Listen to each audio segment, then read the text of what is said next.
it so that I can see. Okay. Well, you don't want it to be... Yay! No, we're live. Okay. So you can... Hey, y'all! What's up, Instagram? Can we switch it? Yeah, you can totally switch it. Perfect. Cool. Okay, super. So I'm here with Liz, and we're letting you creep on us and watch us do some fun conversation.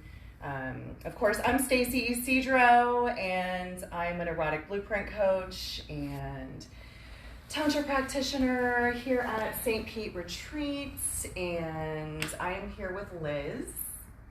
And Liz is an amazing self-pleasure expert and coach. So thank you for joining me today. Thank you so much for having me. Yeah, I love thanks being for in playing. this space as well. It's exciting. Yes. So tell me and tell our friends, what is it that you actually do? So what is a self-pleasure coach? Actually, what a self-pleasure coach actually does. Yeah, what do you do? So self-pleasure is connecting with the body through just paying attention to like the sensations in the body, and then responding through sound, breath, movement, or touch. Super simple.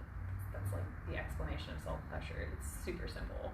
Okay. And so as a self-pleasure practitioner, like if I have a client in front of me or even in like a group setting, like I'm kind of using my intuition and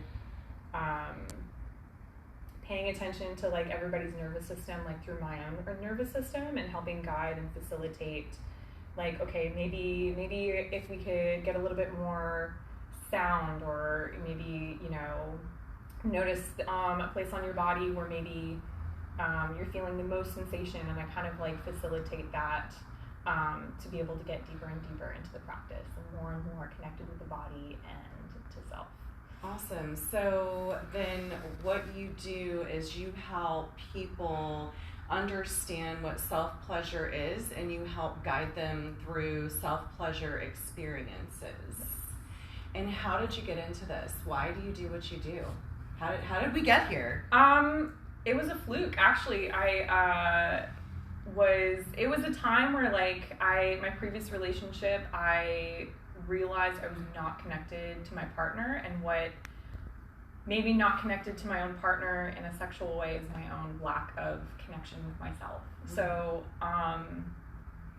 I was following some people on Instagram and getting like emails from Yoni Pleasure Palace and Rosie Reese. That's how kind of, and then I also had my mentor, Nadine Lee.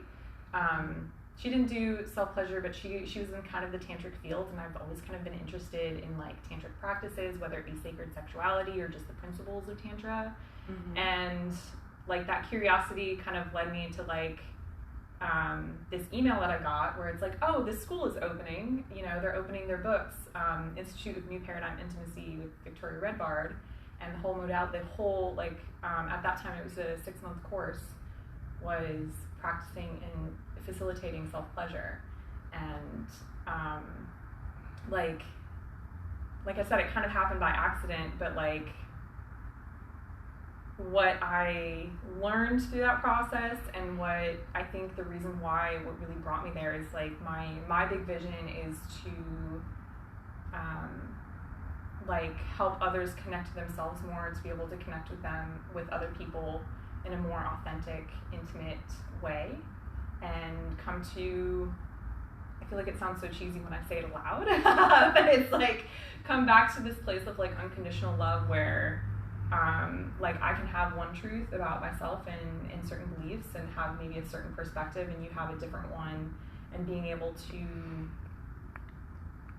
not even be comfortable with that, but be able to still live like harmoniously in an intimate setting, and being able to kind of appreciate that. I think like even within our romantic relationships, like something that's been coming up between my friends and myself is that like we're noticing all of the incompatibilities or opposites and polarities in that relationship, and it creating tension. But even when it comes to sexuality, like that tension is part of sexuality, you know? Yeah, you need a little tension. Polarity is useful. So what I'm hearing you say is that you had a noticing within yourself and feeling disconnected to yourself, and it started out as a projection of being disconnected from your partner. And then you realized, hey, this is a projection, and this is actually me being disconnected with me. And then it led you off on this journey in self-exploration to where now, fast forward, you're actually coaching people and helping people reconnect with their own self, their own authenticity, and what pleasure means to them, and have self-acceptance, and also be able to accept other people where they're at, regardless of whether or not those two things are the same. Exactly. Yeah. That's super powerful, because that's one of the things that I always go through in general, is like, where is the line between like me being solid in myself and holding my boundaries and speaking my truth, and then allowing someone else to do that without either one of us getting triggered or falling into codependency. So it's kind of like, where is this fine line here? Because sometimes there's gray area involved. So that's amazing. So how can people get in contact with you if they want to explore self-pleasure and get reconnected with themselves? The biggest one is Instagram. I hate Instagram. What's your handle on Instagram? Handle on Instagram is the.embodied_realist. And you can also reach me by email. It's the same thing, except 2 dots instead of an underscore. So the.embodied.realist@gmail.com. Those are the best ways. Okay, cool. So then we're going to put that in the links and comments and all the things, so that way people can find you and they can follow you and get in touch with you to find out more about self-pleasure and what you have to offer for them. Yay! Thank you. Great. Thank you. Super fun.